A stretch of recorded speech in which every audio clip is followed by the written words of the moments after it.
Online na nguptim siya. Okay, have a seat. 직원이라 어떠세요?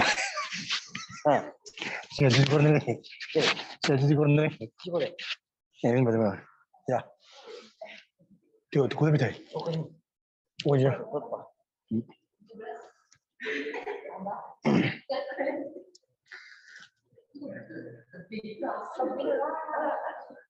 달라요, 왜? 칙칙. 아, 뭐야?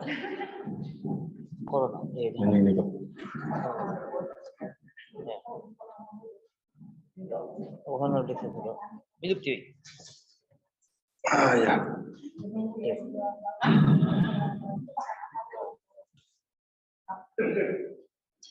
Honor difference. Suspect. Magi. Short no. Dorji Lopon. Ping ping. Kami hendak tanggal dengan ni bukan ping.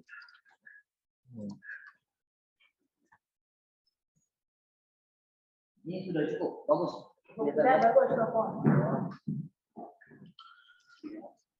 Semje nam ge zamba dan lo ye jenda jenda waran je jong de mo de ba ye je je go lo go do de dong dong je dan je je ngo de dong jing go jang de jang da ba lo je je je jang go dong ne do ne ba de do yang go go do ta ma lo go tung je ba je be jang ta je jang do je大家人间堂节节聚节节老年家年这让他们节中感觉中的完全别节奏动了天着感觉下中的人民梦给了分别当这些这边这边这种这边中国每个就这就是中间到包括年轻人今天总给忙这边当别忙个别下边这边的了也做中将那些人中间就给忙到这边下前前把大家这这边都有心都有到都解决正把中间为那么多人多人在边边下中间中间几把中间刚才等等多拿的今年这些等等这边跟在中国的关系中国这边我们这边罗这关键年多久不当一些这方面的钱，可能这方面讲过一个，我们不是这些过年给运动给去，一直在忙干活动比较，像说这个东西找完钱，你给忙这乱的创作的，像经常给方面给来说，我们这个讲给的对面，这个老面当天工在讲，讲被关就对对过年把统统解决上个讲究去。个人这个人今年变过，现在观众个人跟当中，你别真别那就把那些人真学了说话，这里中间不就那些那个黄白浪的不被直接做，中东现在讲中国话就是没方讲别样了做完的，刚接到了的巴拉巴当，都现在这边俺这点多，拉巴当当往过去那边。Kenji lama nanji jinji lo, ngaji tukin penji bimala, laryang tibra tungen tu tenji, nipi jimba tala dandrawa, pema nirvi shagan suwa.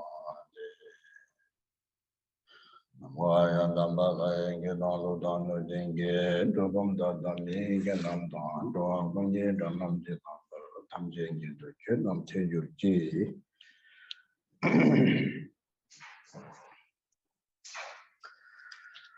Okay.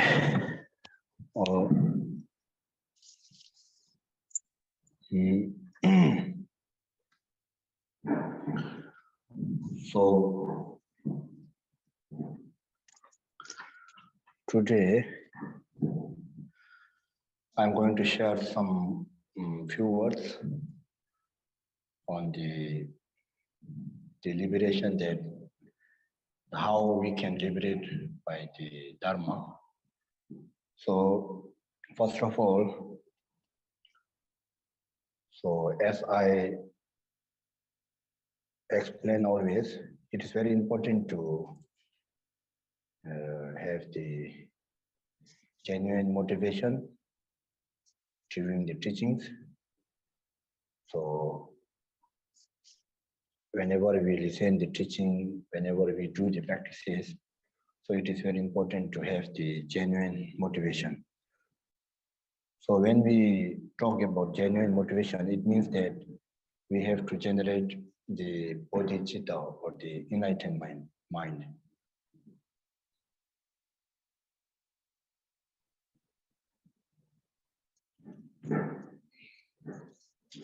Jadi hari ini saya akan membagikan sedikit mengenai bagaimana kita bisa terbebaskan dengan Dharma.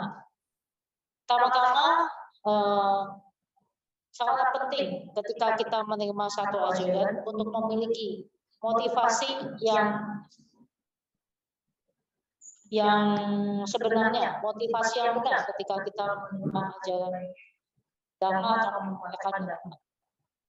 Ketika kita mengatakan membebaskan diri atau tanpa pencerahan oleh Dharma, pertama-tama yang harus kita lakukan adalah memiliki sikap bodhicitta, menumbuh kembangkan bodhicitta atau bibit dari pencerahan, bibit pikiran pencerahan. So it says that, so if you listen the Dharma teachings with generating body mind, so the one can, the merit that we get from the listening teachings will cause us to get the liberation. So temporarily, it says that by listening these teachings, one can benefit the others if we have the genuine motivation. So if we listen the teachings without having any genuine motivation, which means without generating the body mind, so it says that it will not benefit more.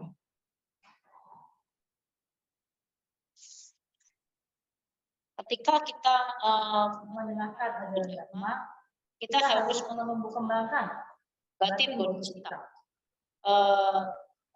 Terutama ketika memberikan pengajaran tentang pembebasan atau pencerahan. Jika kita mendengarkan Dharma dengan menumbuh kembangkan batin bodhicitta, maka kita akan membawa manfaat yang lebih banyak. So generating bodhicitta means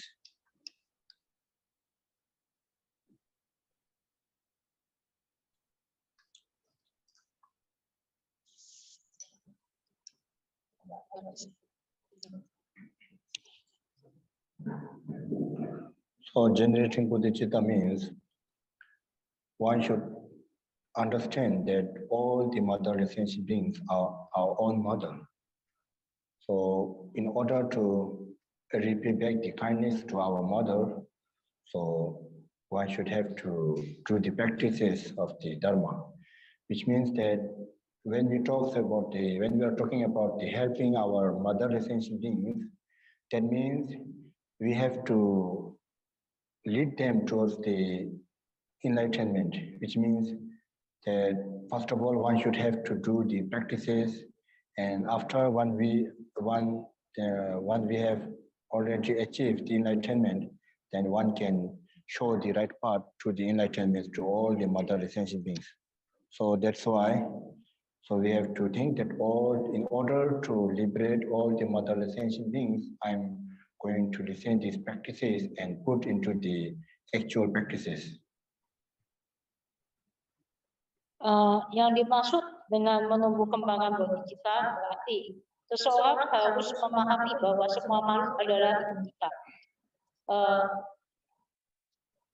Dan yang dimaksud untuk membantu semua makhluk adalah kita harus belajar Dharma. Melalui belajar Dharma, kita bisa membantu ibu kita untuk mencapai batin yang tercerahkan.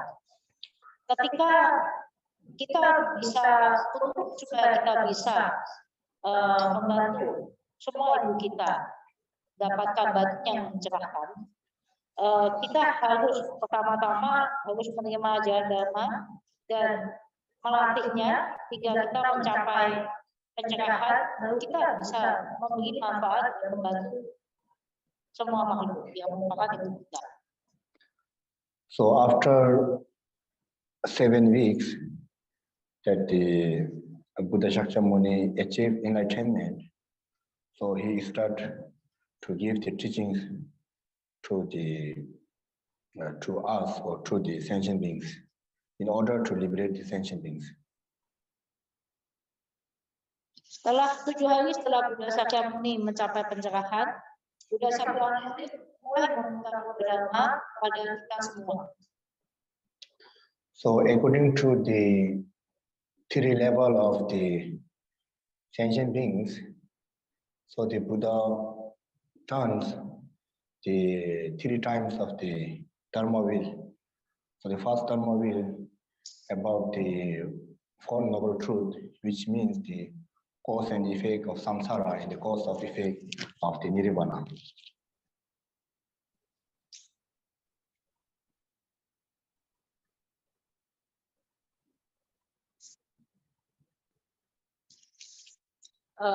Sudah memutar Dharma sebanyak 3 kali.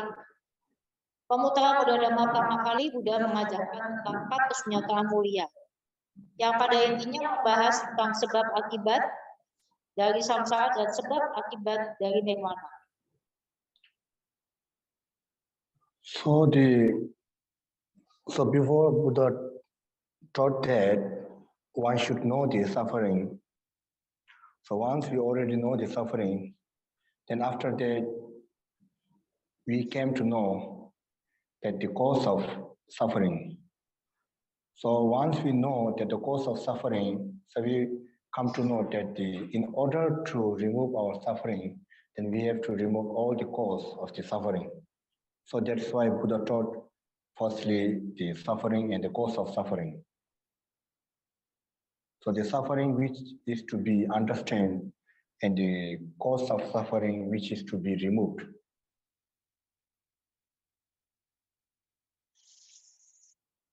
Sebelum Buddha mengajarkan hal itu, Buddha mengajarkan bahwa kita harus pertama-tama kita harus mengetahui apakah itu penderitaan.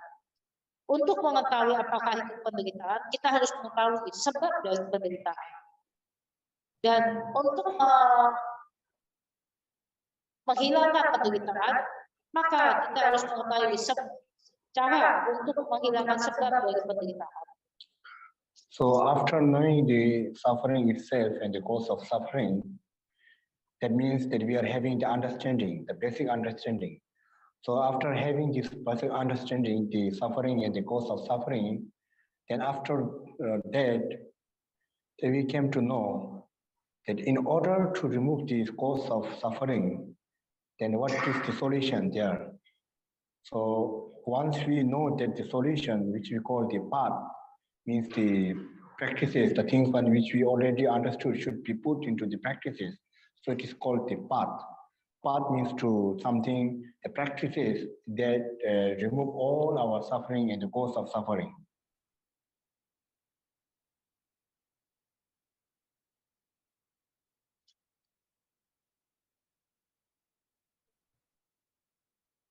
Setelah mengetahui sebab penderitaan dan sebab dari penderitaan, itu yang disebut kita memiliki pemahaman dasar. Dan untuk menghilangkan sebab dari penderitaan, itu yang disebut jalur atau latihan. Latihan untuk menghilangkan sebab-sebab dari penderitaan. So once we know that the suffering has the particular cause, then we come to know that the suffering is something one which can be removed, from ourselves. So in order to remove that particular suffering, that means we have to have some experiences. So having some experiences means by doing the practices or by putting all the understanding into the practices, we'll come to have the experiences, which means by doing the practices of the path, then one came to have the experiences.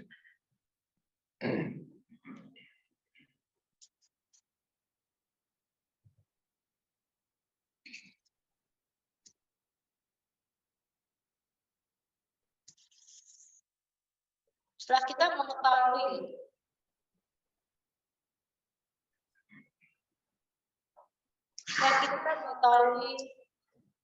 sebab dari penderitaan secara spesifik, kita memahami bahwa penderitaan tidak bisa dihilangkan dari luar.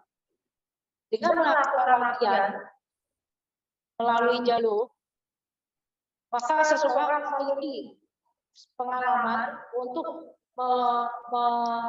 meninggalkan sebab-sebab dari penderitaan itu. So that is why Buddha said that in order to have the particular experiences within us, one should have the basic understanding. So the things on which we already have the understanding of that particular things, then if we put into the practices that particular understanding, that means we can gain the experiences by our practices.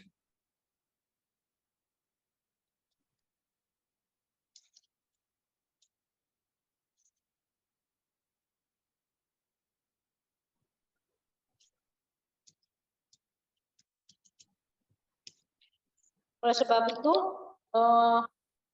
untuk dapat memiliki pengalaman, kita harus memiliki dasar, pemahaman dasar. Ketika kita memiliki pemahaman dasar, yaitu mengenai penderitaan dan sebagai penderitaan, dan kemudian kita menggunakannya itu dalam berlatih, kemudian kita akan mendapatkan satu pengalaman dari hasil latihan kita. So once we have the experiences of the particular understanding, that means after that, one can reach to the level of the cessation, which we call the realization. So when Buddha gives the first teachings, so when he talks about the cessation, so it generally describe or explain about the cessation one, which is the temporary cessation or the temporary liberation. So in order to achieve the temporary realization or the temporary cessation, one should first have to have the understanding of the suffering and the cause of suffering. So after having such understanding, then whatever the things that we understand before have to put into the practices. Then once we put all the understanding into the practices, that means we come to have the experiences. So experiences, then we can reach to the level of the realization or the cessation.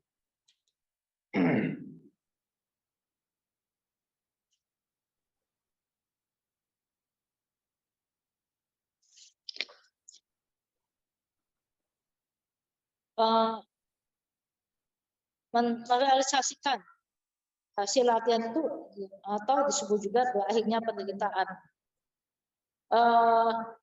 Untuk dapat berakhirnya penderitaan, ini merupakan yang disebut berakhirnya penderitaan adalah penderitaan secara sementara atau pembebasan sementara.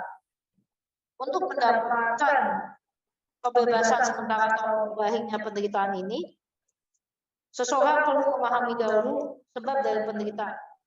Seseorang perlu memahami dulu penderitaan dan sebab dari penderitaan. Setelah kita memahami dan kita melatihnya dalam keseharian kita, maka kita akan mendapatkan pengalaman-pengalaman.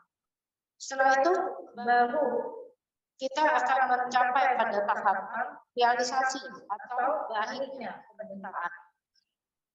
So these are the teachings about the Four Noble Truths, one which is according to the basic vehicle. So the second wheel of the Dharma is about the emptiness. So when we talk about the emptiness, so in order to have the understanding of emptiness, one should have the basic understanding of the basic vehicle, which we call the Four Noble Truths. So if you don't have the basic understanding of the first vehicle or the basic vehicle, so there is no way to understand the second Dharma wheel.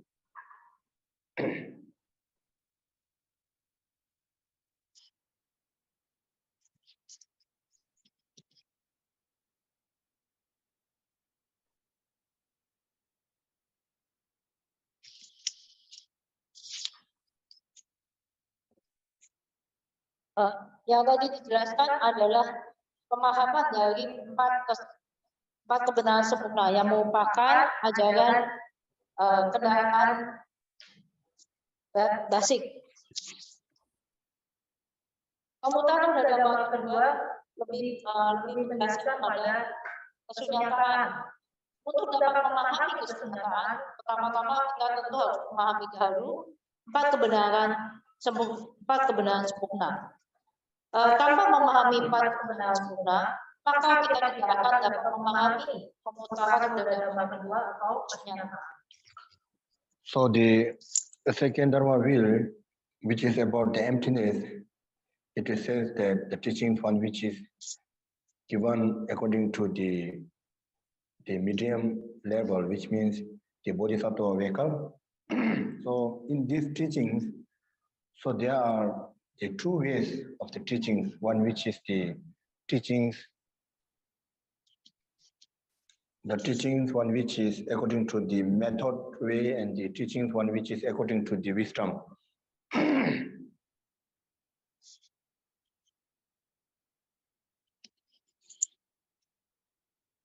Pemutaran Dharma kedua yang membahas tentang kesunyataan merupakan ajaran pada level medium atau pada level bodhisattva.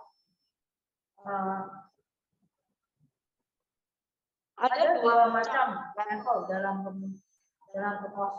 kesunyataan. Pertama adalah level metode dan kedua adalah kebijaksanaan. So method way teaching according to the second Dharma will, which means to do the practices of the 6 parameter.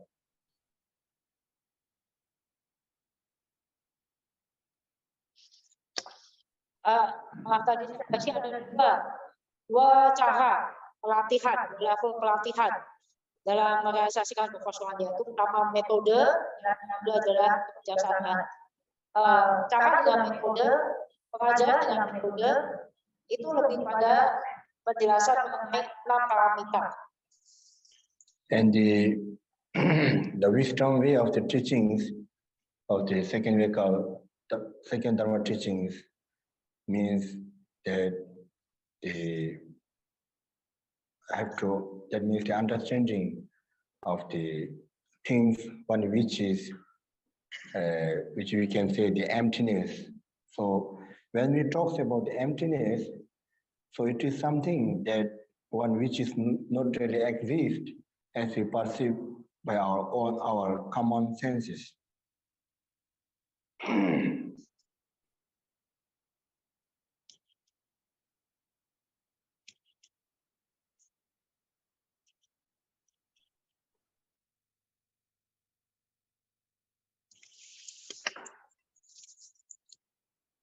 Pengajaran tentang kebijaksanaan lebih pada penekanan pada pemahaman akan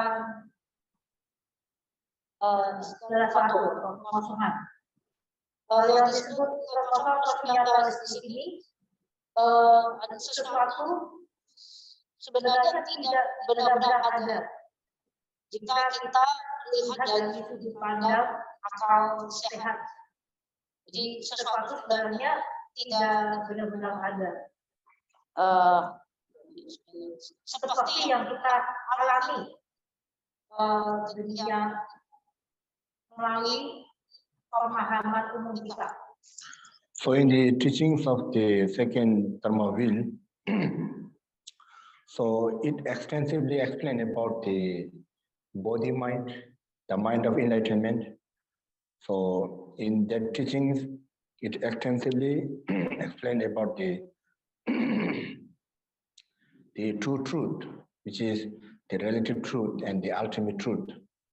So when it talks about the relative truth, so it explained about the body mind or the mind of the enlightenment. And when it comes to the explanation of the ultimate truth, which is the extensive explanation of the emptiness.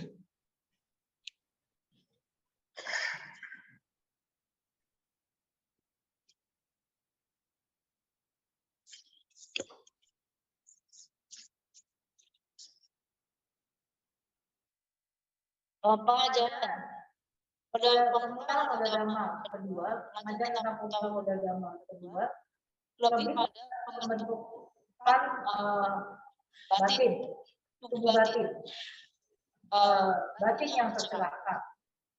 Di sini membahas akan dua kebenaran, yaitu kebenaran relatif dan kebenaran positif. kebenaran relatif itu sendiri merupakan dari tubuh batin, sedangkan kebenaran ultimate adalah kekosongan atau kenyataan. So in the third Dharma wheel, so Buddha explained about the nature of our mind, but not yet extensively as explained in the teachings of Tantrayana.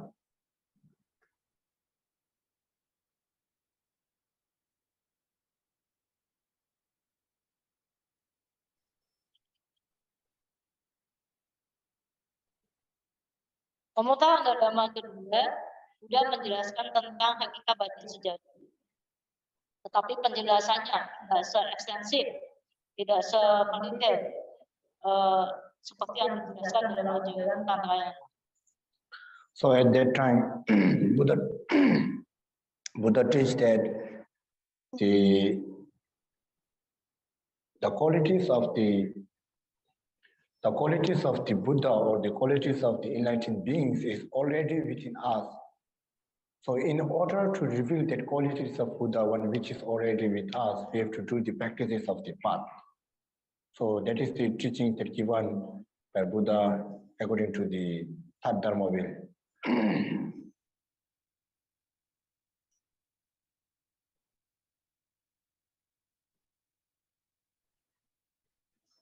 Pada saat itu Buddha mengatakan bahwa kualitas kebudayaan atau batin yang tercerahkan sebenarnya ada di dalam kita.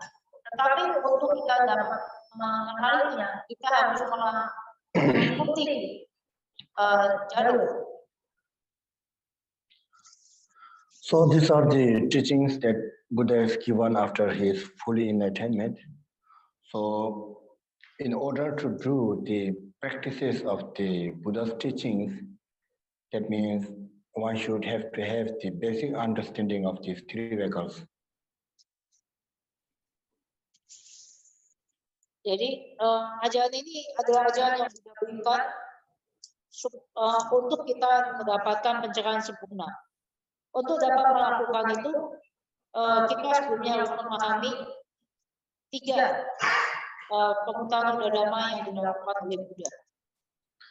So when we discuss about the liberation that caused by Dharma, or the Dharma, how Dharma liberate us, means that in order to achieve the liberation, or in order to liberate, so one should have to do the practices.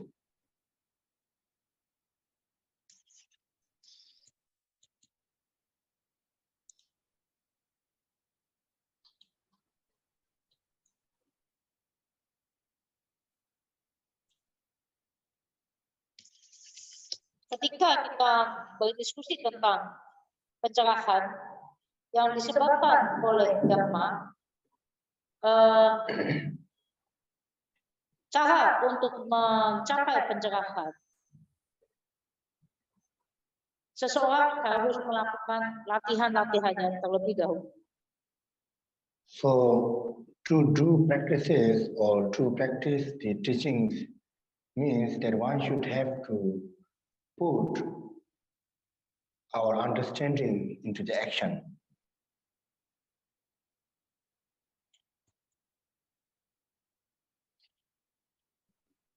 Untuk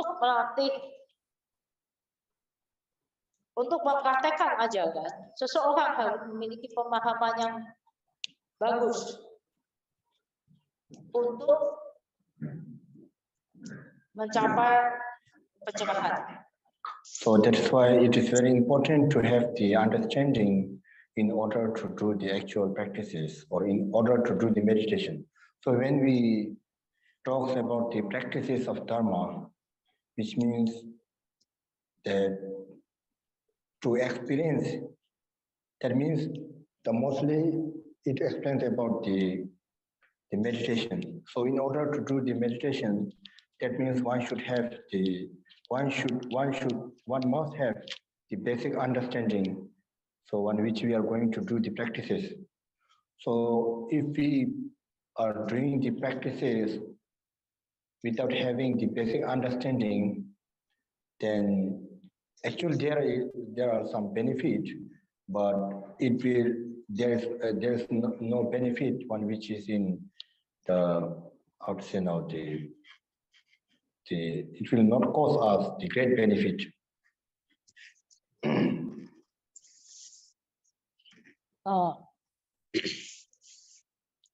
Maaf saya ralat ya sebelumnya.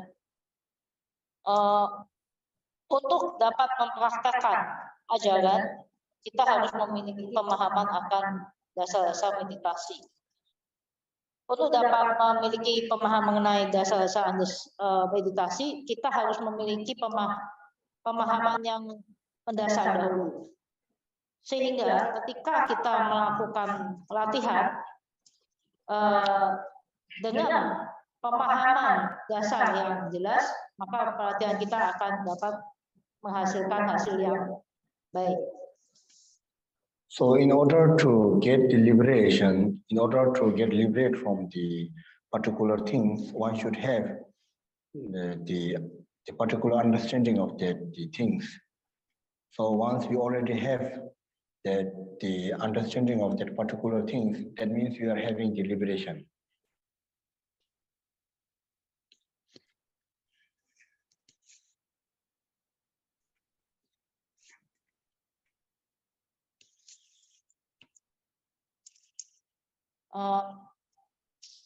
Cara untuk mendapatkan kebebasan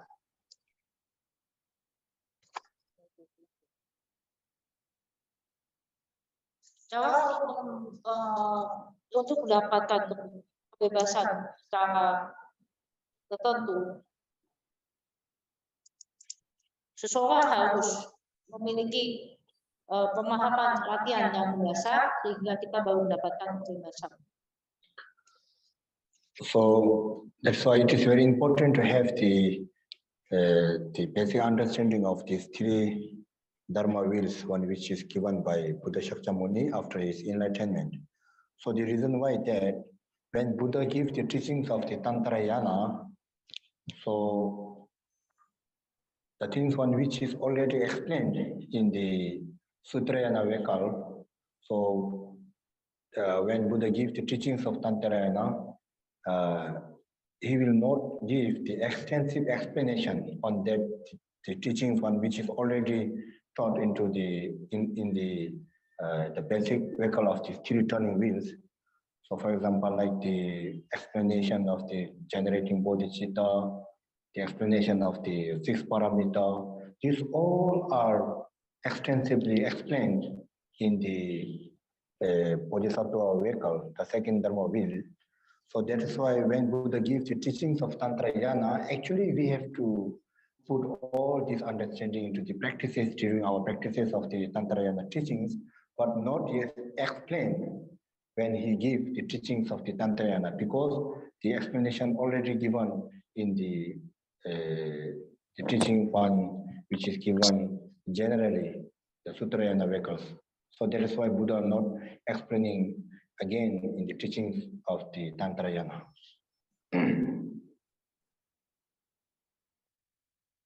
Oleh sebab itu, untuk mendapatkan pemahaman yang mendalam tentang pemahaman dasar tentang latihan dari keduanya, maka kita harus dapat memahami tiga pengetahuan Dharma yang dilakukan oleh Buddha dahulu.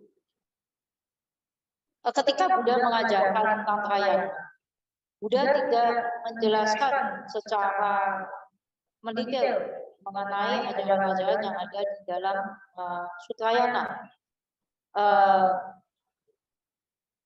Seperti contoh, penjelasan mengenai bodhicitta.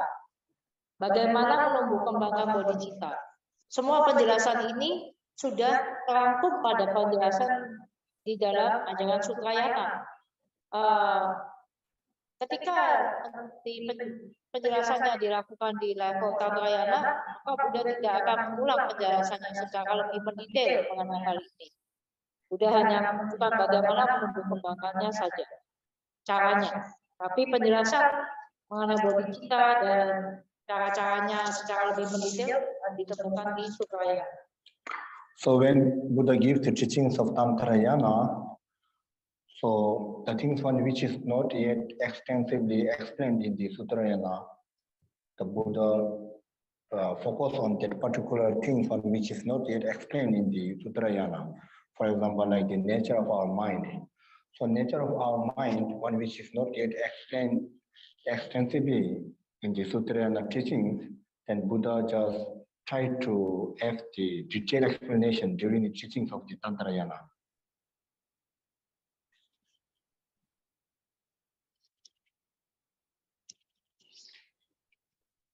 Ketika Buddha memberikan ajaran tentang Tantrayana, Buddha lebih berfokus pada hal-hal yang belum dijelaskan secara merinci dalam ajaran Tantrayana.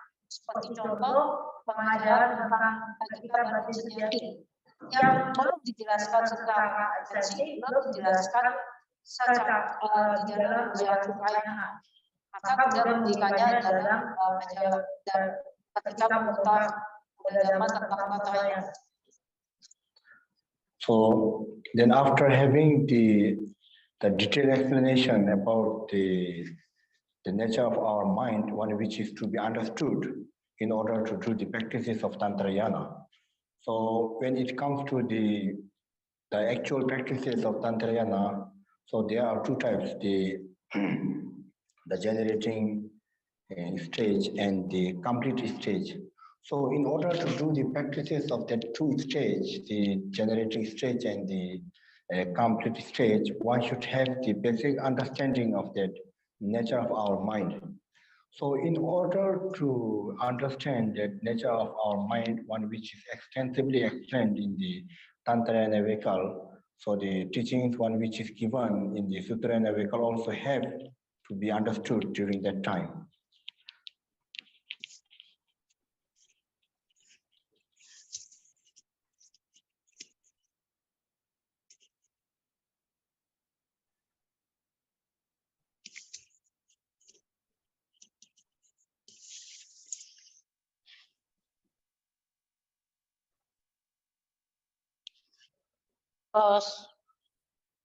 Setelah mendapatkan menjelaskan secara detail dalam ajaran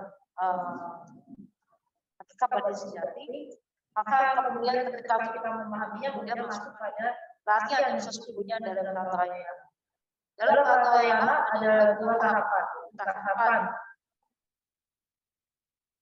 pembentukan dan tahapan pelembutan. Untuk dapat memahami ini, kita harus pertama-tama dapat memiliki pemahaman yang benar tentang hakikat batin sejati. Untuk dapat memahami hakikat batin sejati yang merupakan esensi dari Tantrayana, kita harus memahami dulu pemutaran dalam kedua yang dilakukan oleh Buddha, yaitu tentang pernyataan. Lalu kita dapat melakukan latihan Tantrayana yang lebih pas. So the teachings of the Buddha is very vast. Even if we count the volume of the teachings that are given by Buddha, so we cannot count. But when it comes to the conclusion, Buddha said that in order to liberate by these teachings, so there are the three things that one should have to understand first. After that, one should have to have the experiences, and after the realization. So if we follow these three stages one after another, then one can get the liberation. That means by doing these practices of teaching, that means getting liberation by Dharma means following these three steps. So if we follow these three steps genuinely, then one can get the liberation. Understanding, experience, and then Realization.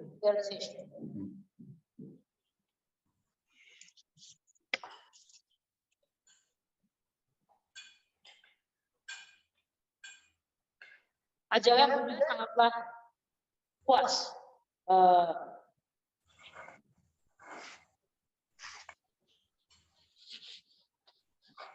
Dan dapat membawa kita pada pencerahan. Supaya kita dapat tercerahkan, kita harus melalui 3 tahapan. Pertama-tama kita memiliki pemahaman, kedua kita memiliki pengalaman, dan terakhir kita mendapatkan realisasi. Melalui 3 tahapan ini, maka kita akan mendapatkan pencerahan. So that's why it is very important that in order to do the practices, in order to do the actual practices, it is very important to have the basic understanding. So in order to have that basic understanding, if one can understand by reading the particular book, if not also one should have to attend the teachings when they are giving to when some other are giving teachings, one should have to attend, and sometimes we have to sometimes doing some discussion, question and answer, also the method that can gain the basic understanding. So once we already got that basic understanding, so then when we do the practices, then that means that when one can do the practices very genuinely.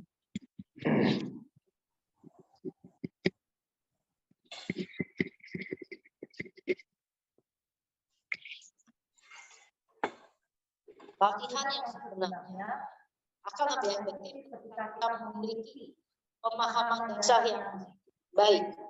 Ketika seseorang dapat memiliki pemahaman dasar yang baik, bagaimana caranya seseorang untuk memiliki pemahaman yang dasar yang baik? Adalah pertama, kita bisa datang ketika adanya satu pengajaran, melakukan diskusi, melakukan tanya jawab. Ini adalah metode untuk mendapatkan pemahaman dasar yang kuat. Setelah itu didukung oleh praktek secara umum, maka praktek kita akan lebih baik.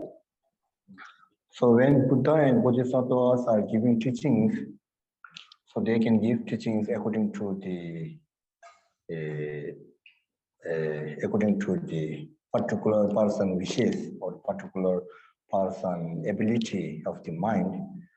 So I means they already have the qualities to read the mind of others.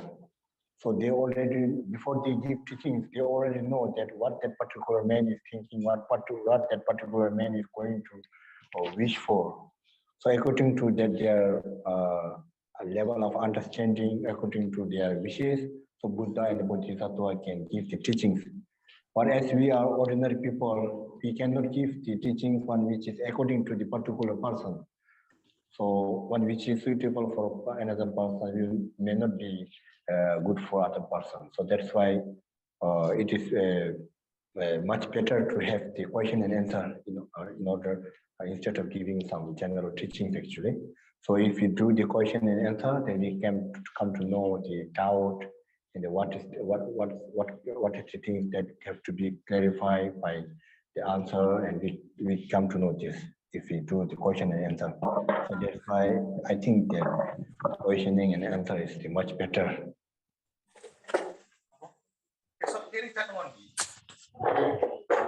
Ketika para Buddha dan Bodhisattva memberikan pengajaran, para Buddha dan Bodhisattva memberikan pengajaran sesuai dengan kebutuhan dari orang yang dia.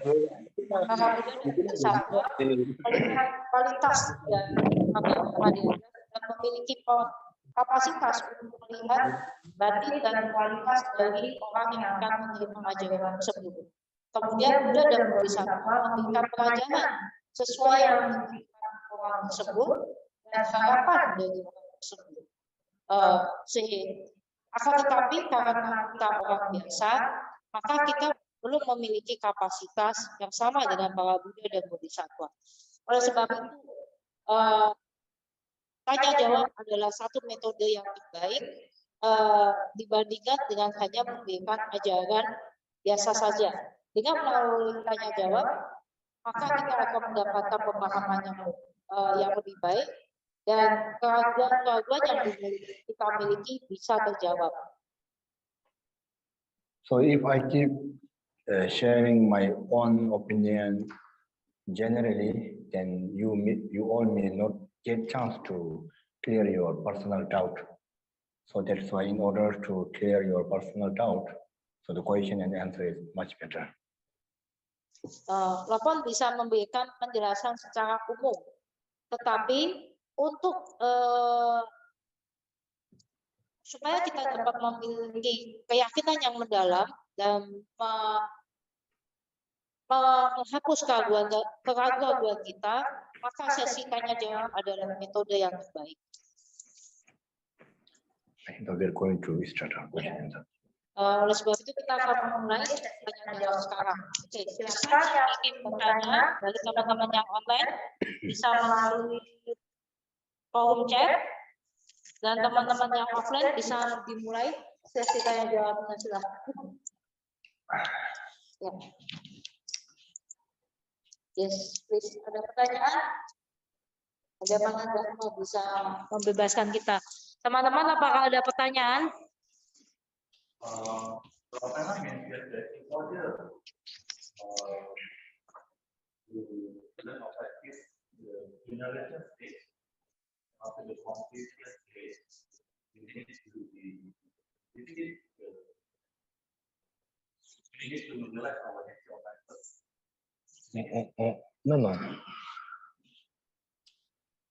So we have to have the understanding of our mind, nature of mind. To have understanding of our nature mind and to have realization quite different. So in order to realize, one should have the basic understanding of that particular thing. So once we understand that the nature of our mind, so for example, like the nature of our mind is Buddha. So in order to realize our own mind as Buddha, then we have to do the practices, something like this. But it doesn't mean that one has to realize before the generating stage and the complete stage. That means in order to, first of all, we already understood our nature of mind. And in order to realize that the nature of our mind as Buddha, then one should do the practices of generating stage and the complete stage, which means caring and talking, in order to realize. In order to understand our true nature of mind, Yes. Then we can slowly understand the generation state and the perfection of consciousness state. Yes. Otherwise, without having the understanding of then we cannot understand fully the generation and the consciousness. Yes. So in order to do the practices of generating, which means caring, for example, like doing the practices of generating particular deities. So in order to do the practices of particular deities, first one should know that all the things one which is belong to our own mind actually. So first of all, we have to understand that all things are not manifestation of our mind. Once we already know that the things are all manifestation of our mind, then we have to understand that our mind itself is the nature of our mind is Buddha itself. So once we already know that our mind is Buddha, then means in order to realize that our mind is Buddha, then we have to do the practices of the generating and the complete stage. Thank you very much. Welcome.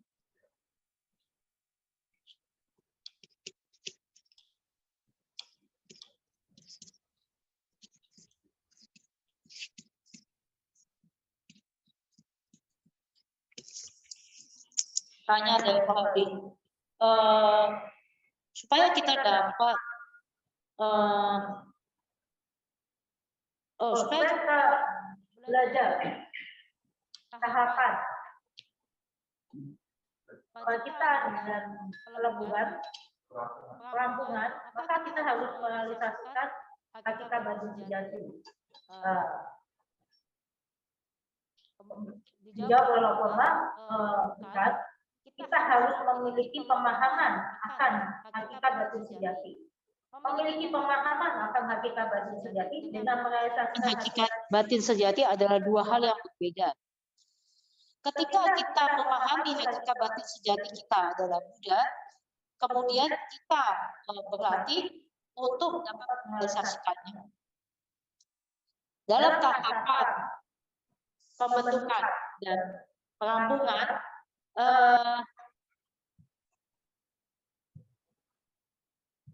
dengan memiliki pemahaman akan hakikat batin sejati adalah Buddha, kita melatih tahapan pembentukan dan perampungan, dan dengan bantuan guru yang akan menunjukkan hakikat batin sejati, kita dapat memahami hakikat batin sejati itu. Sebagai contoh, dalam melatih kerim atau latihan tahapan pembentukan, seseorang harus mengetahui bahwa segala sesuatu itu berasal dari batin kita. Dan ketika kita mengetahui hal itu semua, kita mengetahui bahwa kondisi natural batin kita tidak berbeda dengan Buddha.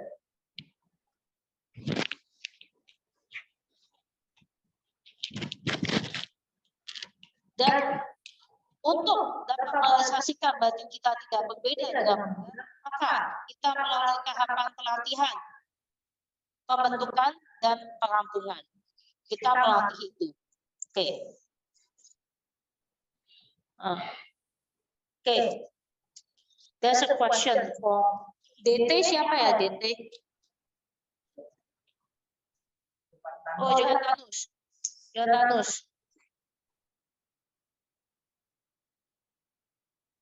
Kenalkan ajaran Buddha itu satu. Terus kenapa yang Tantayana aja bisa banyak dan kenapa tidak bisa bersatu? Bisa dijelaskan maksudnya apa ya ini ya? Saya nggak jelas pertanyaannya. Bapak DT, siapapun yang namanya DT, saya tidak jelas pertanyaannya. Saya bingung menerjemahkannya.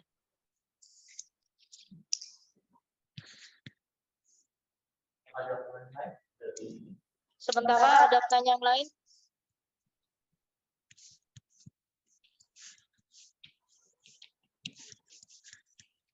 Silakan kalau ada pertanyaan.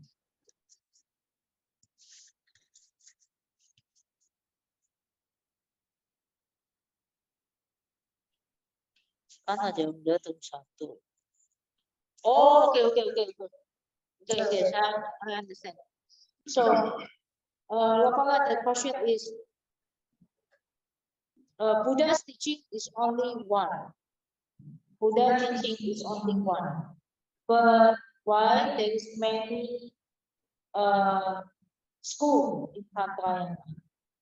Why cannot be one? Only one. In Tantrayana there is different type of school. Even though the Buddha teaching is only one, but there is different type of school. Why cannot be only one single Tantrayana when there is different type of school in Tantrayana? Buddha teaching. What does mean by Buddha teaching is one? Actually, Buddha has given lots of teachings according to the understanding level of the particular sentient beings. So not only according to the human beings also. So once Buddha gives the teachings, so in other hand, we used to say that when Buddha gives the teachings, so the different level of the beings can hear the teachings of Buddha according to the level of understanding. It says like this. So that means the teachings of Buddha should be according to the particular beings. So whatever Buddha realized, whatever Buddha has got after his enlightenment, if he give that realization or understanding directly to all the sentient beings equally, so the sentient beings cannot realize, cannot accept the things one which is according to the realization of Buddha. So that's why the teachings of Buddha should be according to that particular beings. So it cannot be the teachings of Buddha. The teachings of Buddha cannot be the same teachings to different types of the listener or the beings. So the teachings of the Buddha should be according to the listener or according to the beings. So that's why it is how that the different types of the Tantrayana comes actually like this. But the teachings of Buddha means to realize our own nature. So in that way, we can say the teachings of Buddha is only one. That means to realize our own nature.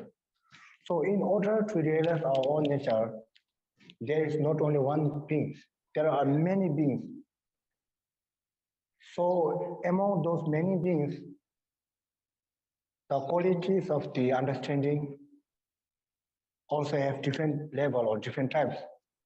So in order to realize that the things one which is the only things to realize our own nature, in order to realize our own nature, then the teachings of the Buddha should be the method to realize our own nature.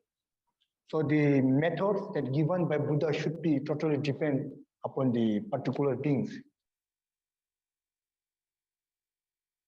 So the method one which is given by Buddha, the one single method cannot work. By means there are lots of the level of understanding to the sentient beings. So that's why in order to realize our own nature, so Buddha has given the different teachings according to the different level of the understanding.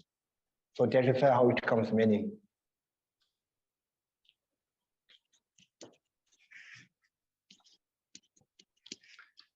But these all are according to the, I would say now, the relative understanding. So according to the ultimate understanding, the Buddha said that I have not yet given any single words of the teachings. So Buddha said like this, till now, from enlightenment till now means till death, I have not given yet single word of teachings. But because of their, I would say now, because of that, because of having the different level of understanding among those sentient beings, they have heard the different types of the teachings. But I have not yet explained a single word to that. So that means this should be the understanding according to the ultimate. So ultimately, Buddha said that I have not yet given the teachings, even single word.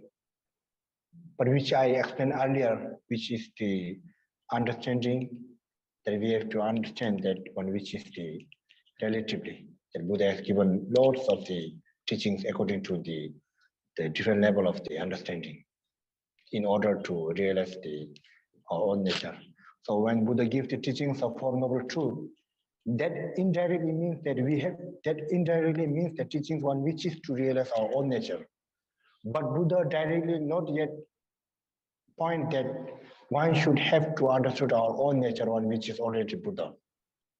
But indirectly means that the mind one which is already Buddha, one have to realize that particular things. In order to realize that our mind is Buddha, that means indirectly Buddha has given the teachings of Four Noble Truths. Same like this, during the time of this second wheel turning of Dharma also, so Buddha indirectly means that have to realize our own nature, one which is the emptiness. So when Buddha gives the teachings of emptiness, it doesn't mean that things one which is apart from our mind is emptiness. It indirectly means that the nature of our mind, one which is the emptiness. So to have the understanding of emptiness means indirectly means that one should have the understanding of our own mind, one which is emptiness. So if we already realize that our own mind is the emptiness, that means we are realizing the one part of the our own nature of mind. So then when give the teachings of the three turning vehicles of the Dharma, it means that nature of our mind. That means Buddha directly pointed that the nature of our mind should be realized, which is none other than Buddha itself. So there is no Buddha apart from our mind. Our mind is Buddha. So at the third time, Buddha gives the direct teachings. One should have to know, one should have to realize the own nature of our mind, which is Buddha. One which is already, all the qualities of the Buddha is already within us, that we have to know. That means in order to realize that our own mind, which is already the Buddha give the first and the second one, the indirect teachings to realize our own nature. But in conclusion, we can say that the teachings of Buddha means to realize our own nature, one which is already Buddha. But in order to know that our mind is Buddha, so if Buddha gives directly that our own mind is, our nature of our mind is the Buddha, then some cannot accept these teachings. They cannot accept. So if we cannot accept the teachings of Buddha, that means we cannot follow his teachings. That means if we cannot follow the teachings of Buddha, then we cannot realize what Buddha is going to teach us, what Buddha is trying to teach us, what Buddha is trying to show us. To follow teachings of Buddha means, that means we have to know what Buddha is trying to show us. That means the nature of our mind, that Buddha is trying to show that our mind of nature is Buddha. So that is how the different types of the teachings are there in, not actually in Tantra and also, in Sutra and also, there are lots of teachings, the different types of the teachings.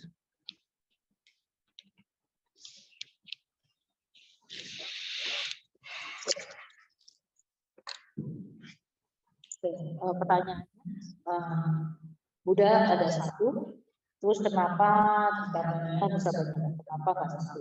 Dia dijelaskan kenapa banyak rajasnya, kenapa banyak silsilahnya. Dijawab oleh Lopon. Buddha sebenarnya memberikan banyak sekali ajaran yang diberikan oleh Buddha itu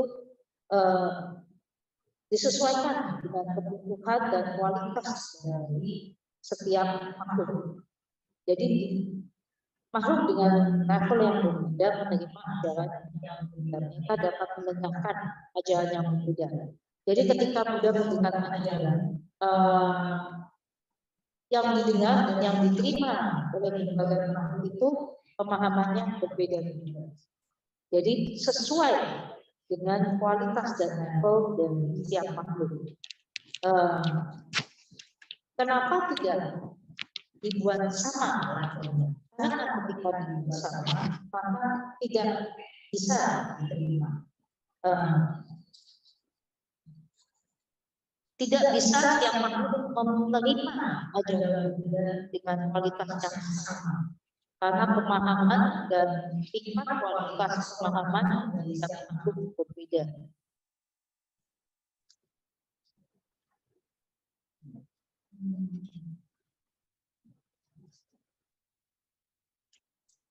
Ajaran Buddha pada dasarnya adalah untuk merasakan hakikat batin sejati.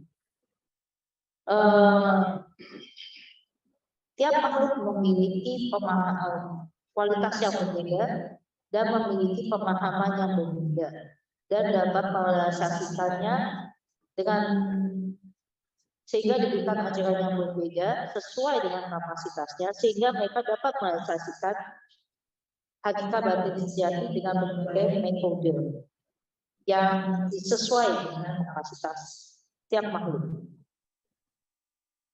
Jika kita hanya memberikan satu metode, maka metode ini tidak bisa diterapkan pada setiap makhluk karena setiap makhluk memiliki kebutuhan, level, dan pemahaman yang berbeda. Jadi untuk setiap makhluk bisa merasakan hakikat batin sejatinya, digunakan berbagai macam metode, berbagai macam ajaran, sehingga semua makhluk ini dapat merasakan hakikat batin sejatinya. Ini kebenaran secara relatif. Tapi kebenaran secara umum udah berkata, saya belum memberikan ajaran satu kata pun sampai saat ini. Tapi karena kualitas makhluk yang menerima ajaran itu berbeda-beda, maka ketika berkata mereka mendengarkannya dan menerimanya sesuai dengan kapasitas mereka. Dalam mengajarkan kebenaran mulia, Buddha secara tidak langsung mengajarkan kita untuk dapat merealisasikan kondisi natural kita. Kita perlu merealisasikan kondisi natural kita sebagai Buddha. Dalam pengetahuan Buddha Dharma kedua, Buddha mengajarkan untuk merealisasikan kondisi natural kita yang yaitu sunyata. Hakikat batin sejati kita adalah sunyata. Secara tidak langsung Buddha menjelaskan bahwa batin kita hakikatnya adalah sunyata. Salah satu bagian batin dari kita adalah hakikatnya adalah sunyata. Di pemutaran Buddha Dharma ketiga, Buddha mengajarkan tentang hakikat batin. Hakikat batin kita tidak berbeda dengan Buddha. Batin kita adalah Buddha. Kita memiliki semua kualitas kebudayaan di dalam diri kita. Kita hanya harus merealisasikannya. Buddha memberikan ajaran secara tidak langsung di dalam pemutaran Buddha Dharma ketiga mengenai hakikat batin sejati.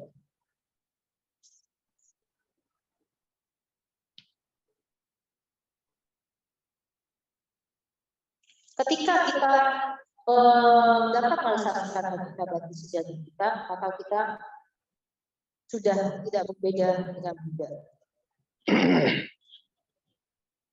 Untuk dapat memahami bahwa ketika kita merasakan hakikat batin sejati kita tidak berbeda dengan Buddha.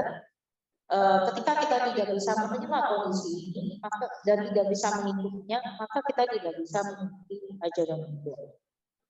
Oleh sebab itu, Buddha menunjukkan berbagai macam metode, berbagai macam cara untuk mengajarkan kita akan kondisi ini. Bahkan di Sutrayana pun banyak berbagai macam metode untuk mengajarkan tentang kondisi batin sejati kita. Oke. Pertanyaan selanjutnya. Okay, Lopon, there's a question from Dorji. What is the indication to know our level of realization from our practices that we have done? Yes. What is the indication to know the level of our realization through the practices that we have done? The sign. To know the level of realization to our practices.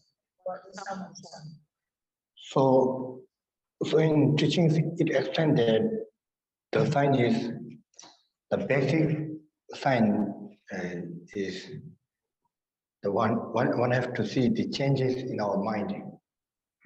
So we have to see the changes in our mind before and after practices. If we can see the changes within our mind before and after practices, that is the sign of our. Actually, we cannot say the realization. So when we are already realized, then we can know what's happening. No need to ask to others. No need to request someone to share us. So once we realize, that means there's no once we realize that, that means we can know by our own. There's no actual particular sign to be explained at that time. But during the practices, that means we are experiencing such things. That means it says that during the practices, so if we can, the sign of the particular thing that we are doing practices, one which is having the, we can say the, whether my practice is going right or wrong, whether I'm having some good or bad experiences, it means that one should have the sign that that we can see the changes in our mind. So we can see changes in our mind. So if we cannot see any changes in our mind, the before and after practices, that means we are having nothing. That means whatever the practices that we do are something like, we can say, have no more benefit actually. So when it comes to the particular sign, that means during the time of the practices, the experiences time. So when we already realize, so there are particular explanation on the sign of realization also, but no need to ask to others. The one can automatically, spontaneously come to know the oneself is already realized. But before realize, when we do practices, so we have to experience the things on which we understand before, have to experience during the time of the practices. So that means it talks about the some changes within our mind before and after. Pertanyaan dari saudara ini, izin bertanya, apakah dipotong untuk mengetahui karakterisasi dari pelatihan yang sudah dilakukan? Tanda-tanda basic, tanda-tanda dasar untuk mengetahui hasil dari latihan kita adalah kita bisa mengamati perubahan dalam diri kita sebelum dan sesudah berlatih. Kita bisa mengamati hal ini. Jika batin kita ada perubahan, maka latihan kita membawa hasil yang positif. Tanpa ada perubahan lagi, maka bisa dikatakan latihan kita tidak membawa manfaat. Berbeda halnya ketika kita mencapai realisasi. Ketika kita mencapai realisasi atau pencegahan, kita akan mengetahui dengan sendirinya. Kita tidak perlu bertanya pada orang lain karena kita sudah memahami sendiri bahwa kita telah tercerahkan. Jadi memahami manfaat dari pengalaman kita sendiri. Tapi kalau kita mengetahui bagaimana latihan kita harus mengamati perubahan batin kita sebelum dan sesudah. Ada pertanyaan lagi? Any more question? Yes, silakan. Hello, Lopon. I want to ask about the generation stage and infusion stage. Can you teach me about it so I can understand it? So generating stage means actually generally we used to do the practices of particular deities, no? For example, if you are chanting the mantra of Avalokiteshvara, so you have to visualize the Avalokiteshvara, whether you visualize yourself as Avalokiteshvara. If not, you can visualize Avalokiteshvara in the front of you, in the top corner of your head. Whatever you do, actually that means you are doing the practices of generating stage. We call Kedim, generating stage. So when it comes to the complete stage, it means in Dokchen, no? Dokchen also doing the practices of complete stage. Dokchen. Dokchen also then practices of wind channel also complete one. So when we talk about the complete stage, there are two: the conceptual complete stage and the non-conceptual complete stage. So during the practices of Ta'alum, the wind channel and the Tigli, actually there are three things to do the practices. So those are practices according to the inner tantra actually. So outer tantra, they don't do the practices of this generating stage and the complete stage. But one which is similar to the generating stage, they can do the practices according to the outer tantra. So then it's something like this. In order to do the visualization of the practices of visualizing particular deities, so before doing that particular deities practice, so one should have the understanding of that. So if we do the visualization of our Avalokiteshvara without having that all the things are already enlightenment, all the things are not other than the Buddha himself. So if we don't have such understanding, then doing the practices of the particular deities, that means it doesn't mean that there is no benefit. Actually, there is benefit, but this will not cause us to get liberation actually. So whatever the practices that we do, there is such a particular benefit, but when we talk about the liberation, but it will not cause us to get liberation. What about the completion stage? Completion stage means doing practices of wind channel. So there are particular practices. Then we can say the non-conceptual complete stage. We can say the practices of Chogal and Chokchet. These all are the practices of complete stage.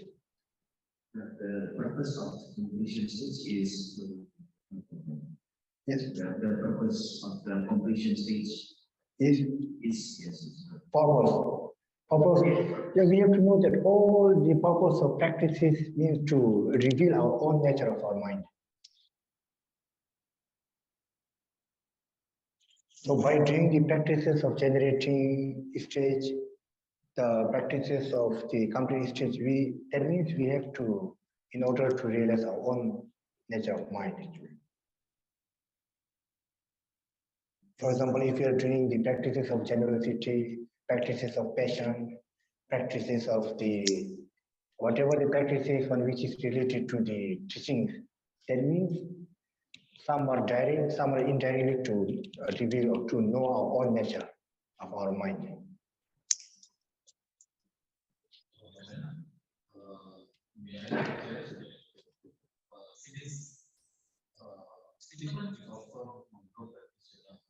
Maybe you can use the example from control practice.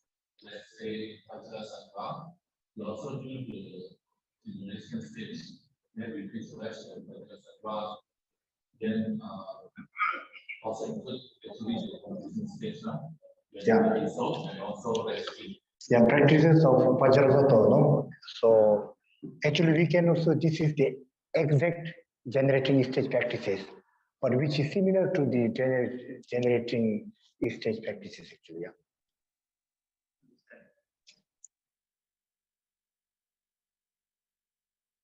Yes.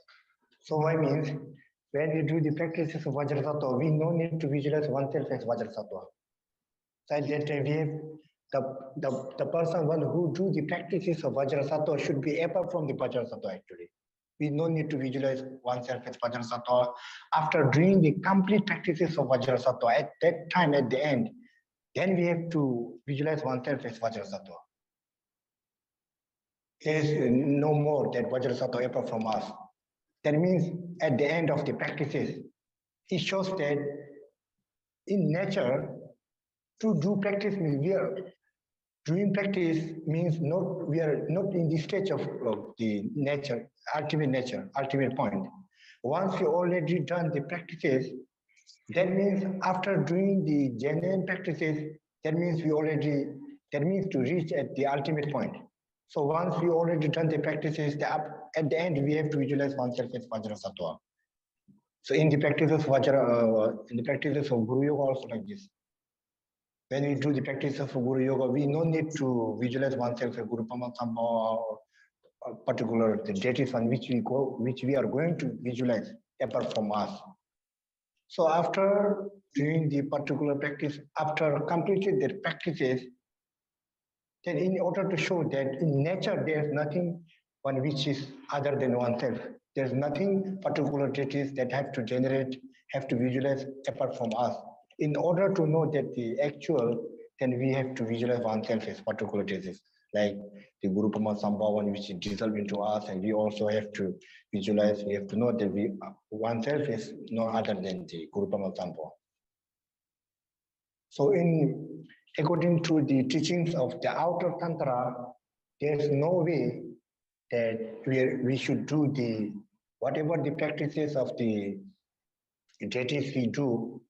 So in generally speak that the practices, the person one who do practice should be able from the particular deities according to the outer Tantrayana. So then when it comes to the inner Tantrayana, whatever the generating particular deities that we do, the one should visualize that particular deities as oneself. It's something like this. So in order to visualize oneself as particular deities, first one should have understanding we all are already Buddha. All the qualities of Buddha are within us. Because of some obstruction or obscuration, we are not yet revealed. So by having this understanding, all the phenomena are Buddha. By having this understanding, one should visualize oneself as particular deities. If you are thinking that actually things are not Buddha, but I have to do the visualization. If you think like this, that means your lack of understanding. So in order to visualize oneself as particular deities, the first of all, one should have the understanding that all the phenomena, all the things are Buddha. For example, if you're doing the self-visualization as Vajrasattva, one should have the understanding that all the things are none other than Vajrasattva. Because that the things are none other than the Vajrasattva, we can visualize oneself as Vajrasattva.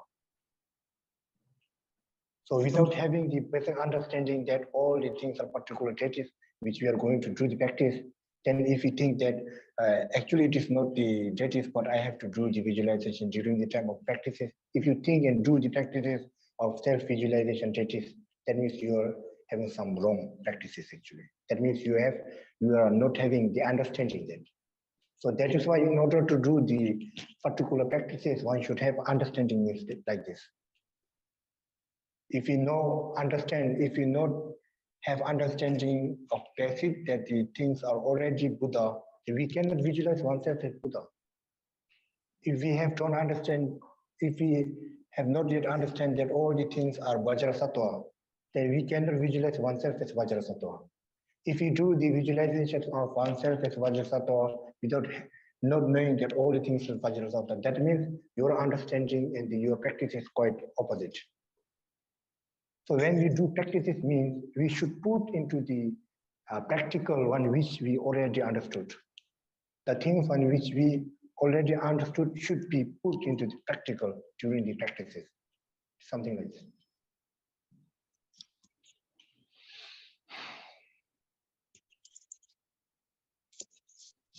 Pertanyaan dari Steven, apa yang bisa dijelaskan di dalam mengenai harapan pembentukan dan harapan keluarga. Harapan pembentukan, ketika kita melakukan latihan itu bisa memvisualisasikan kita sebagai contoh. Ketika kita melakukan latihan pola suara, kita bisa memvisualisasikan pola suara kita atau kita sebagai suara. Ini yang disebut harapan pembentukan atau tahapan. Sedangkan tahapan pelabuhan ini terkait ada dua, konseptual dan non konseptual. Yang konseptual ini terkait dengan kalian saling pelatihan dan tantra dalam. Dan non konseptual terkait dengan pelatihan togel dan sol, yang semuanya memiliki tujuan untuk merealisasikan hakikat batin sejati. semua latihan baik latihan pembentukan dan perbuatan tujuan yang sama untuk merealisasikan harapan sendiri dengan metode baik yang metode secara langsung maupun tidak langsung. Kita harus memahami ketika kita berarti bahwa semua makhluk dan kita memiliki kualitas kebudayaan dan semua makhluk pada dasarnya adalah Buddha. Semua fenomena adalah fenomena yang sudah berjalan. Dengan pemahaman seperti ini kita berarti kita dapat menggabungkan kondisi praktis dengan kondisi pelatihan. Yang lebih saya mampu seperti itu.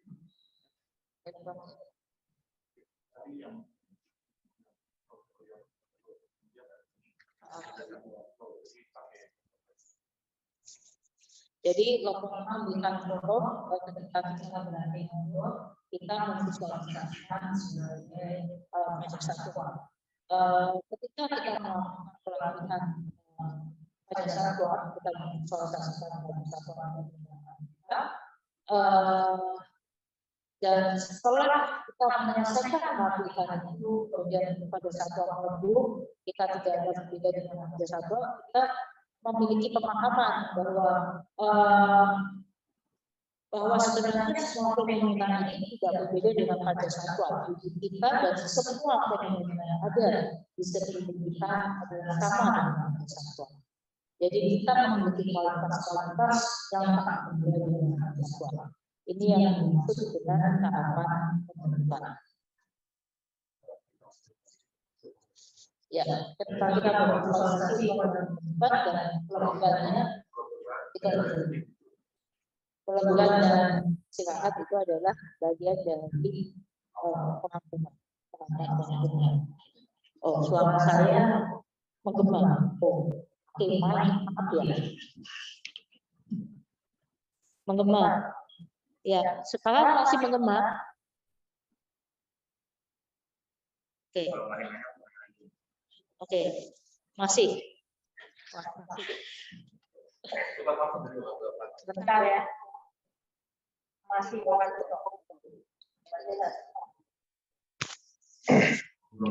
I have another question. How to understand rationally that we have the nature of Buddha?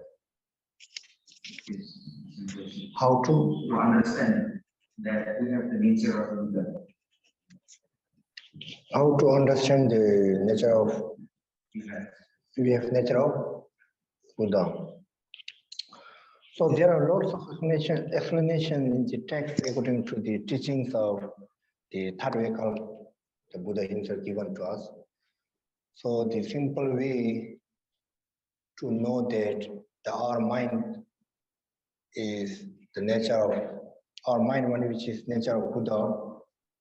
So if we, for example, like the compassion also the one part of the qualities. The quality is one part of one of the qualities, the parts of the Buddha actually, compassion. So when we keep doing the practices of compassion, then within our mind, we can create this compassion, one which is unchangeable also, unchangeable compassion within our mind. So by doing such things, by knowing these such things, we can know that our mind is Buddha actually. It says like this. So sometimes it says that whatever the things, when we face some bad situation, sometimes we fall tears. And all the time we may not be in the stage of anger. So for example, if you are very angry, so day after tomorrow, if you see some bad situation, then the anger which you have yesterday will be gone completely at that time. So it says that if you don't have if your nature of mind is not yet the enlightened already Buddha, if the nature of your mind is not yet Buddha, then they may not have chance to write such things.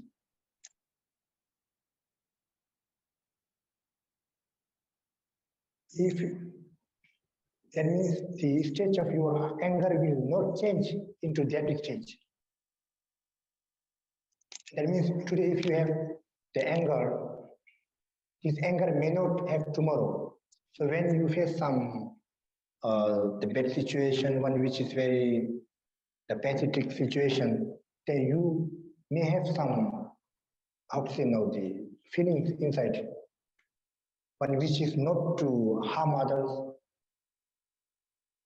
So when during the time of anger, you have the thoughts that to do harm to others. So the stage, once this anger gone, then you don't have the thoughts to harm others.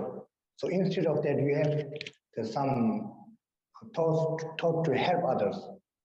Even if you cannot help that particular person, you may pray for him. You may think that if someone can help him, if you cannot help by yourself also. So it is said that these are all signs, or how say we can say all the symbol that we already have the nature of our mind is Buddha. So if our nature of mind is not yet Buddha, then such things may not arise. Something like this. Then if we, okay. Pertanyaan dari Stephen, pertanyaan dari Stephen, bagaimana kita dapat memahami bahwa kita sebenarnya memiliki kualitas hakikat batin sejati kita adalah Buddha. Sebenarnya di dalam banyak teks dalam pemutaran roda Dharma ketiga banyak dibahas mengenai hal ini, bahwa batin kita ini tidak berbeda dengan batin Buddha. Contohnya kita memiliki sikap ulas asih. Ini adalah salah satu kualitas Buddha dari seorang Buddha. Kita memiliki kualitas ulas asih di dalam batin kita. Ulas asih yang tak berubah itu adalah kondisi natural dari batin kita. Contohnya, ketika kita dalam kondisi yang sangat tidak enak, mungkin kita akan timbul rasa marah.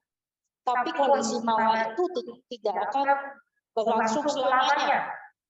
Ketika kita melihat sesuatu kondisi yang membuat kita iba, maka akan muncul rasa ulas asih itu.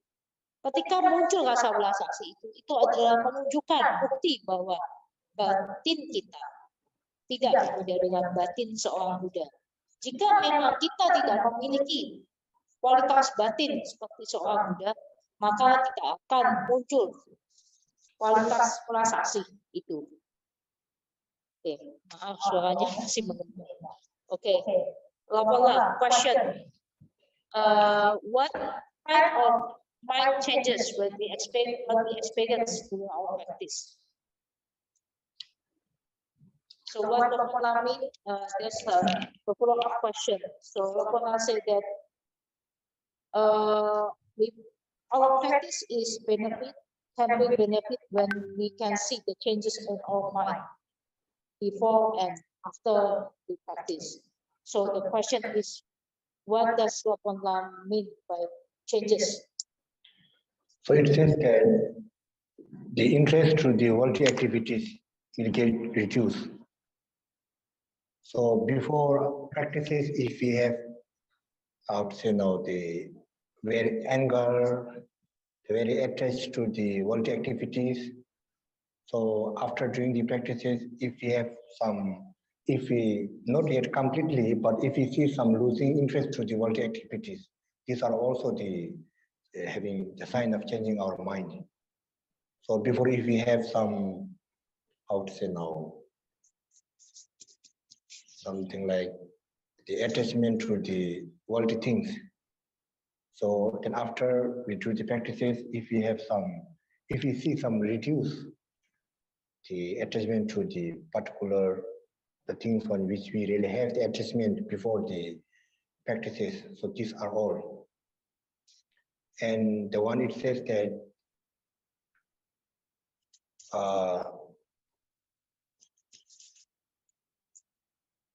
the guru or the teacher is one who where we receive teachings. So once we do the practices according to the teachings of that particular guru, the teachers, then the main thing is that the changes we can see is one can, how to say now, one have the unchangeable devotion or faith towards our teachers also. So these are also the one of the changing, one of the things which we can see change in our mind when you do the practices. So if we doing the practices continuously, day and night, if we haven't have any, how to say now, development of the faith or the devotion to our guru, so it says that there is also that we are having not benefiting by that particular practices. Something like this. Pertanyaan dari Bu Nuti, apa yang dimaksud dengan perubahan batin yang kita alami ketika kita berlatih? Yang dimaksud perubahan batin adalah sebelum kita berlatih mungkin kita memiliki kemelekatan yang kuat akan aktivitas duniawi. Setelah kita mulai intensif berlatih, kita mulai sedikit demi sedikit melepas kemelekatan kita yang kuat dari aktivitas duniawi. Kita tidak lagi terlalu melekati akan aktivitas duniawi. Bahkan kita mungkin sudah tidak terlalu tertarik untuk terlibat dalam aktivitas duniawi. Yang kedua, kita bisa juga melihat ketika kita berlatih dan kita menerima ajaran dari seorang guru. Dan ketika kita terus berlatih, maka kita akan timbul devosi yang tak tergoyahkan, devosi yang tak berubah terhadap guru tersebut. Ini juga salah satu bagian dari perubahan batin yang kita alami ketika kita rutin berlatih. Dikatakan jika kita tidak devosi kita tidak meningkat atau kita tidak memiliki devosi, walaupun kita terlalu berlatih, maka latihan kita bisa dikatakan tidak memiliki hasil. Okay, so question from Freddy.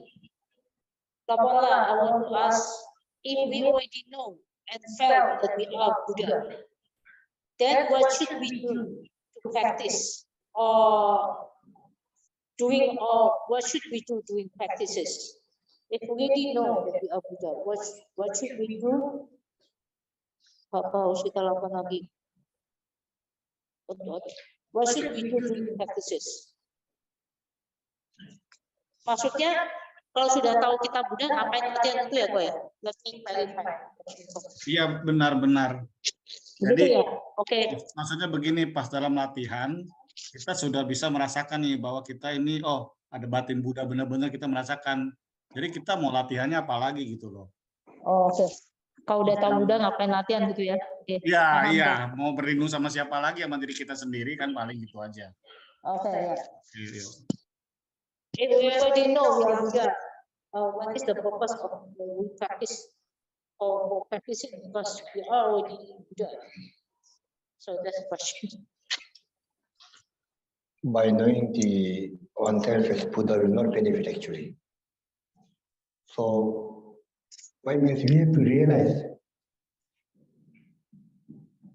So when we understand that we are already Buddha, that means we are not yet realized, not experienced actually.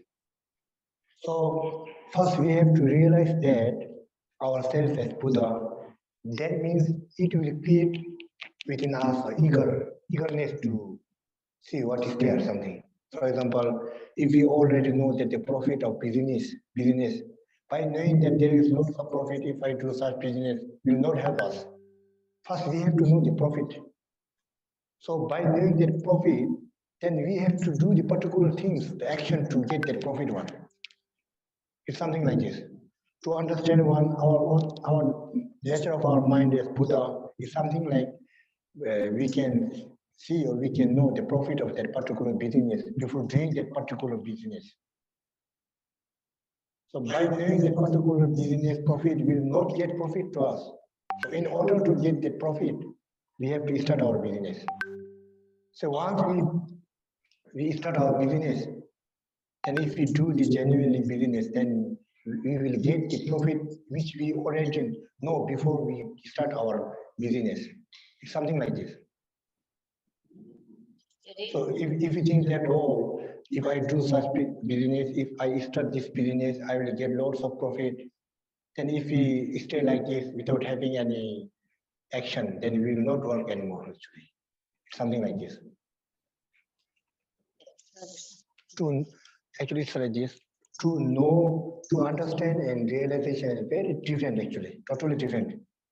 So when we think roughly, we think that realization, to realize and to understand is same something like this, no? So but it means totally different actually. To understand and to realize is totally different.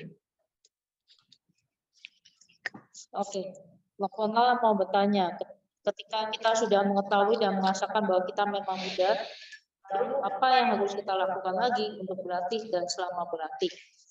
Jadi ketika kita mengetahui kita Buddha, maka timbul rasa keinginan yang mendalam untuk dapat merealisasikan kebudayaan. Memahami bahwa kita tidak berbeda dengan Buddha dan merealisasikan bahwa kebudayaan itu sendiri ada dua hal yang berbeda. Lopon memberikan contoh ketika kita mengetahui prospek bisnis suatu bisnis, prospek bisnis A ini menghasilkan profit yang sangat besar. Ini baru kita mengetahui, tapi kita belum menjalani bisnis tersebut. Kita hanya mengetahui ketika kita melakukan bisnis ini, kita akan mendapatkan profit yang besar. Ketika kita ini sama halnya kita mengetahui bahwa kita memiliki kualitas yang sama dengan Buddha. Dan ketika kita mengetahui itu, kita timbul motivasi untuk menjalankan bisnis tersebut.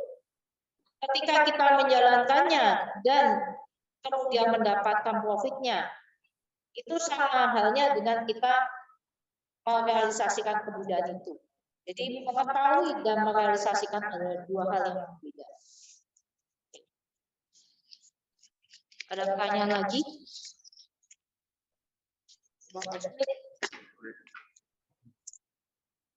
Most questions are coming from there.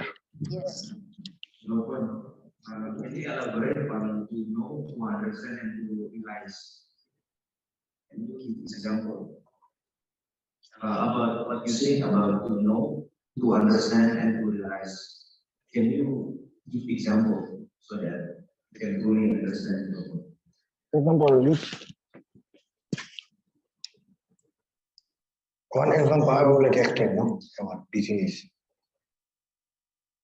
Knowing the profit of business, and after starting business, when we get profit, it is realization.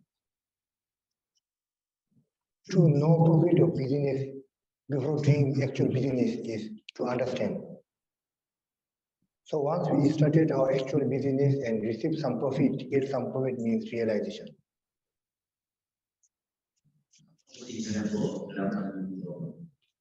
Yes. Example related to Dharma. You mean the actual understanding? Can you give one more example? One more example. Again, apart from this. So it's something like this. Now I'm going to give another example. So it's something like this.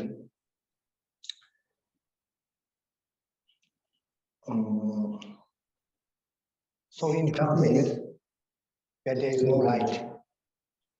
So if there is one rope, but it is small, no big rope. So when we see from far, we think there is a snake in darkness. Actually, not a snake. We can think this is a snake. For example, the person who thinks that rope is snake is me, then you already know that that is not snake, that is rope. That rope was kept by me. That rope was kept by me. That is not rope, that is not snake, that is rope. So I have some confusion. That is not rope, that is snake. I have some confusion. So you come to me and you say that is not snake, that is rope. So when you explain me, actually I understand that, oh, that is not snake, that is rope, but not realize. You don't have fully confidence at that time. To realize, to have the full confidence within us, but which is unchangeable. So even if you explain that there is no snake, that is rope which I kept there, no need to confuse, no need to get scared.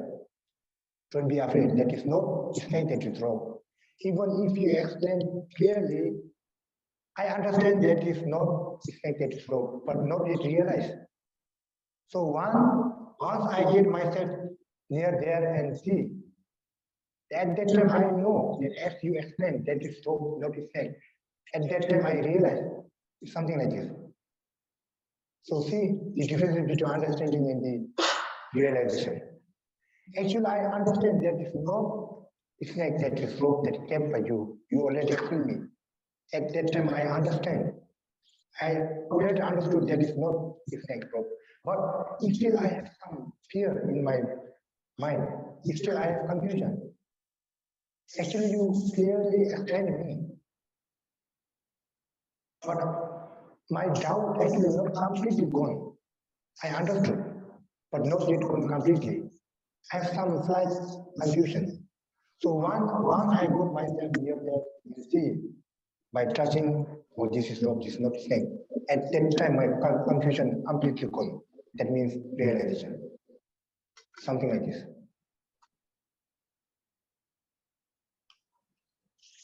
Dapatkah Lopona memberikan penjelasan apa bedanya mengetahui, memahami, dan merealisasikan? Lopona memberikan contoh dua. Pertama, terkait dengan kondisi tadi bisnis ya. Mengetahui adalah, oh, kita mengetahui bisnis A ini menghasilkan profit yang besar. Memahami, merealisasikan adalah ketika kita sudah memulai bisnisnya dan menghasilkan profit. Lalu kita, oh betul, profitnya dapat segini. Ini merealisasikan. Memahami artinya kita mengetahui profitnya dan kita mulai menjalankan bisnisnya, tapi belum mendapatkan profit sesungguhnya. Contoh pertama. Contoh kedua, tahu kata kita sedang ada di tempat yang satu ruangan yang gelap. Di tengah-tengah ruangan tersebut ada satu buah tali yang sangat besar.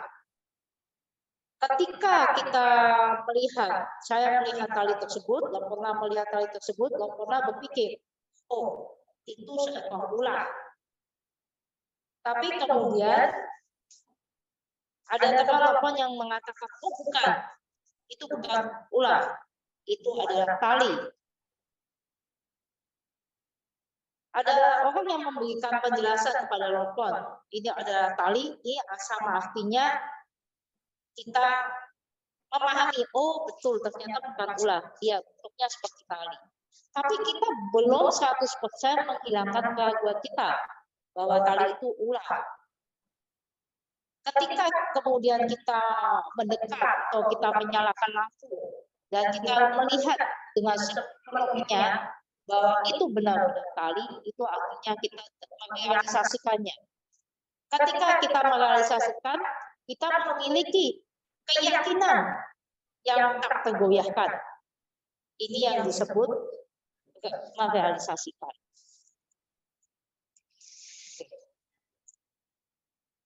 Ada pertanyaan lagi? Sisa 6 menit. Silakan teman-teman, sisa pertanyaan satu. Yang dari online, ada lagi?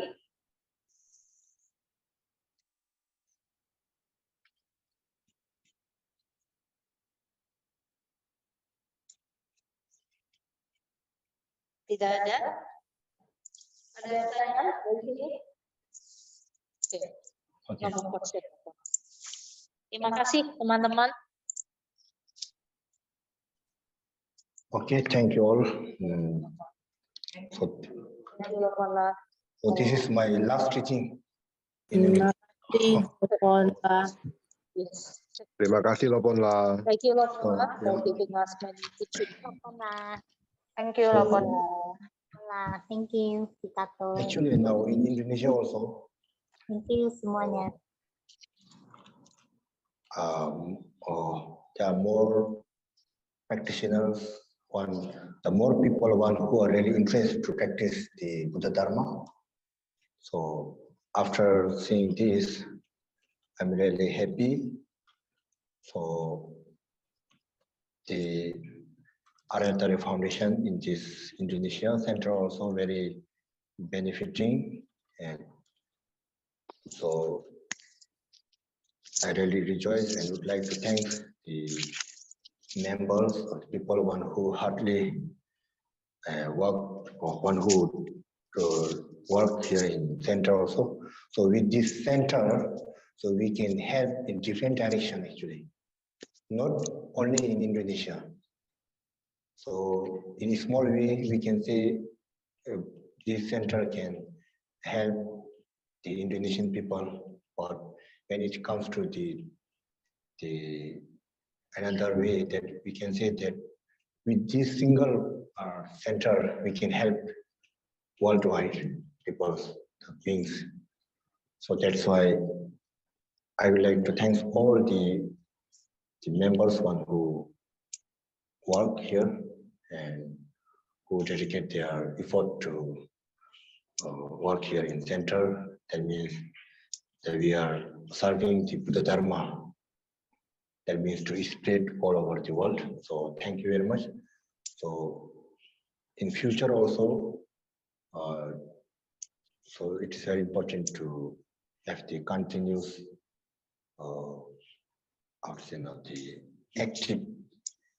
It should be active continuously. So that's why I'm very happy, and so if our center is strong, if our center is very active, that means we can spread our Buddha Dharma more and more. So there is no limit to spread Buddha Dharma in the world. So we can see, so there are lots of people, but when it comes to the real practice or real one who really interested to the Dharma is quite really a few, very few. So that means it means that we have to continue our effort to. That means we have to keep continuously working and dedicate our effort to this serving our center. That means by serving this center, by helping this center, by working in this center, means that we are spreading our Buddha Dharma all over the world. We can surely spread all over the world once our center is very strong. So that's why I'm very happy. After before when I was in Bhutan, actually we really don't know how the Buddha Dharma is spreading here. Actually, we know that there is Aryatari Sundara Center, the one who has. So in outer, we can say that we are the spreading Dharma of the sky treasure, but it doesn't mean that we are spreading only the Namchi. But we do the Namchi practice means that innerly means that we are spreading the teachings of Buddha all over the world. So it's something like this. Some may think that they are doing the practices of Namchi only, not serving other Buddha Dharma. It doesn't mean that in the real meaning that it means that we are spreading all over the world the Buddha, the teachings of Buddha. So that's why I'm very happy actually. And the 1 month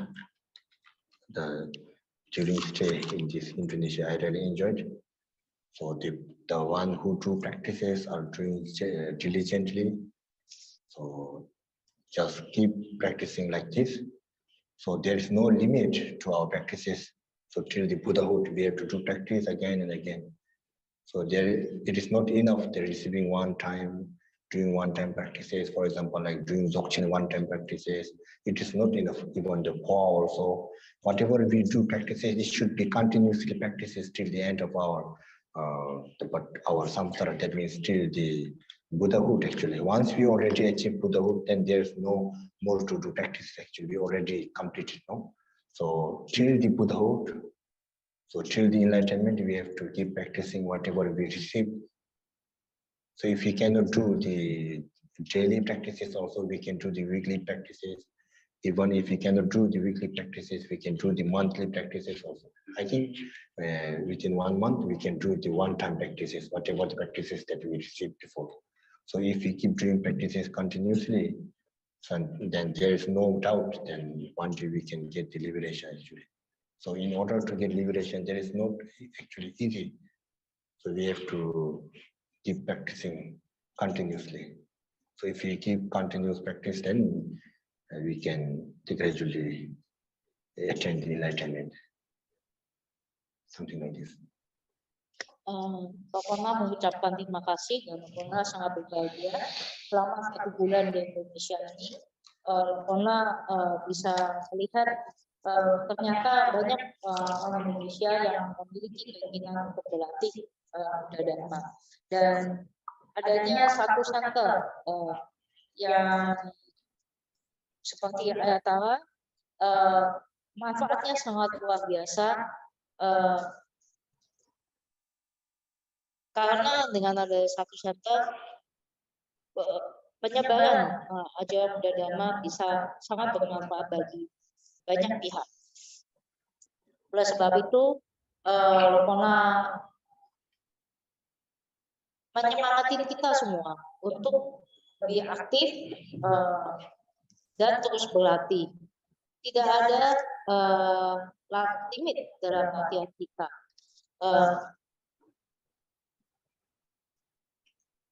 Kita harus terus berlatih hingga kita mencapai kebuddhaan.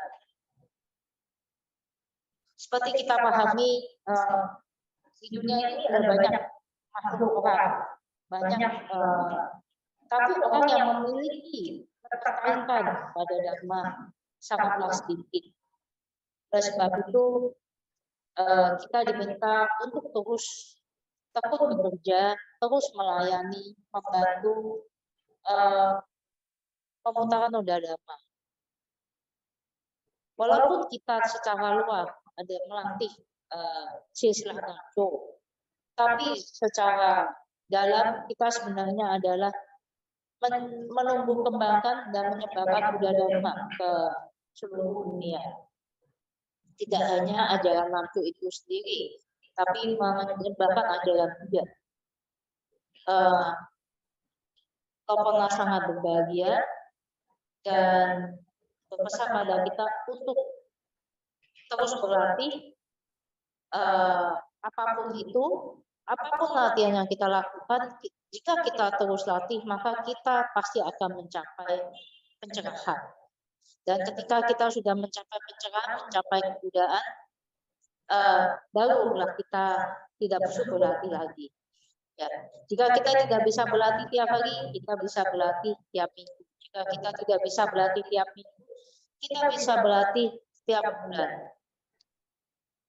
Apapun ajaran yang kita terima, paling tidak kita harus terus melatihnya sehingga kita bisa merasakan kebuddhaan. Terima kasih.